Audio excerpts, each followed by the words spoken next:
Welcome back to Primetime News. Special welcome to the folks watching on OneSpotMedia.com. First up this evening, more on the story that everyone has been talking about. The controversial shooting incident in St. Catharines Sunday morning that has left 3 persons dead. The case has left the police force in damage control mode. This evening, we take a look at the claims and counterclaims from the parties involved and the investigating authorities. Now, our reporter Dwayne Anderson joins me now with more. Dwayne, what have you been looking at?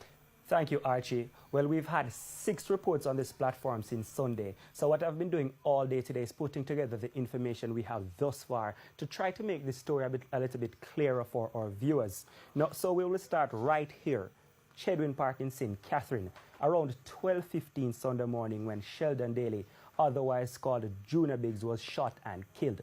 So far, we have 2 accounts of this particular murder. We have the account of an off-duty cop who we've been calling, or persons have been calling the heroic cop. So in order for you to follow this particular story, we'll call him the heroic cop from here on in. Now, the heroic cop was working at a party, that party in Chedwin Park, as a security guard. He said he heard gunshots and then saw the so-called rogue cops putting guns into their waist. He yelled at them to stop. They responded they were police and sped off in their white Nissan AD wagon. However, Corporal Kurt Fraser, one of the so-called 3 rogue cops, said he and his 2 colleagues were at the party as patrons. He said they also heard gunshots, saw 2 men running towards a Nissan Tida, so they jumped into their car and also gave chase. We have no evidence so far of them pursuing anyone. We have that they were being pursued from Chedwin Park. So at this point, a high-speed chase is going on. The 3 supposed rogue cops and the so-called heroic cop are shooting at each other from their cars. Here we're now at Eltham, an intersection actually at Jobs Lane and Brunswick Avenue, where a white AD wagon and 3 so-called rogue policemen aboard collides with a silver AD wagon with civilians aboard. Now, right here, we take a pause because the silver AD wagon had Kevron Burrell and his family aboard. They were going to a 9-night or a wake in Linstead. Now, Michael Burrell, the father of Kevron Burrell, gave us his account of what he saw on the scene of the accident. Let's take a listen. So when me I go towards now, 2 policemen me see over there. One in a white t-shirt with a little white thing, and one in a like a hoodie, like a long sleeve, greyish color and thing. I shoot the car. So me rush go on and when I say I wanna do, when I kill me picnic them, you follow a car from we are Old Harbour Road and come we are Brunswick Avenue and you see the license plate number. You see what color car, that's the car we are run down out there, so and you left and go over, go kill my son in my car, just go shoot up a youth. Now, one of the so-called rogue cops was also shot dead, allegedly by the heroic cop. Now, at some point on the accident scene, the heroic cop also got some help from another off-duty cop. They reportedly then detained the other two so-called rogue cops. Now, they were supposed to have been taken into custody or to hospital for the injuries they sustained from either the shootout or the crash. But only one of them made it to lockup. So what really happened to the other person? The police commissioner tried to give an explanation about this earlier this week. He wasn't in hospital. My latest information that it occurred, he left the scene. He was actually in a police vehicle and left. Well, the escaped cop is Corporal Kurt Fraser.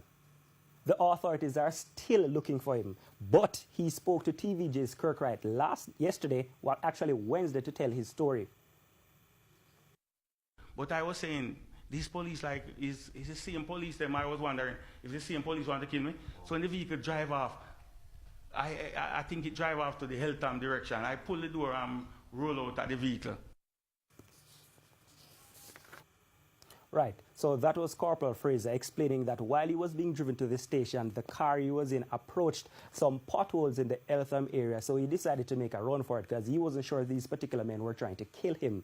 Now, Corporal Fraser also explained that He fled because he was not willing to go into the custody of police officers. Now, that particular explanation would leave many normal persons shuddering because he's a police officer and he's saying that he's afraid to go into their custody. Listen. This Spanish Town thing, I don't trust this Spanish Town. I'm hearing a lot of things now. Say this gangster thing will link with the police in Spanish Town. So if Spanish Town investigate, I don't think this thing would come out. I'm afraid. I'm afraid, because I'm wondering if my husband tell me to come in. If somebody going to kill me when I go in the lockups or something like that. That was Corporal Kurt Fraser speaking to Kirkright earlier this week. Now, he also gave his account of how his colleague, Corporal Rohan Williams, was killed. I saw when he go over there and fire shot in that vehicle.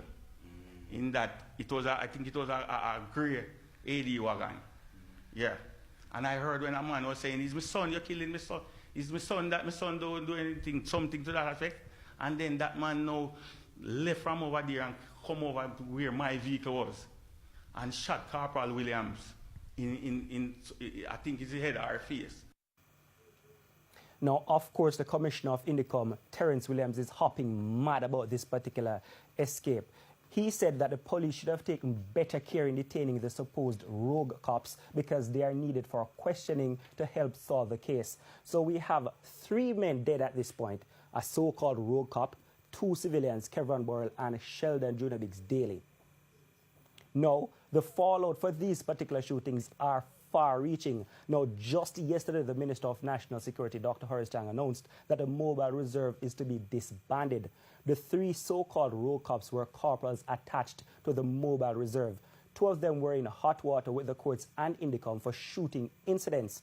The under pressure high command, led by the police commissioner, of course, Major General Anthony Anderson, has sought to reassure Jamaicans that other measures are being taken to clean up the force. He said since he's taken charge of the force, he has suspended 36 officers and dismissed 31. Now, the matter, which has sent shockwaves through the country and throughout the diaspora, is being probed by multiple agencies, including Indicom and the Central Investigative Bureau, the CIB. A wider investigation is also being led by Deputy Commissioner Selvin Hay. Indicom says so far it has obtained CCTV footage to aid in its investigations. Back to you, Archie.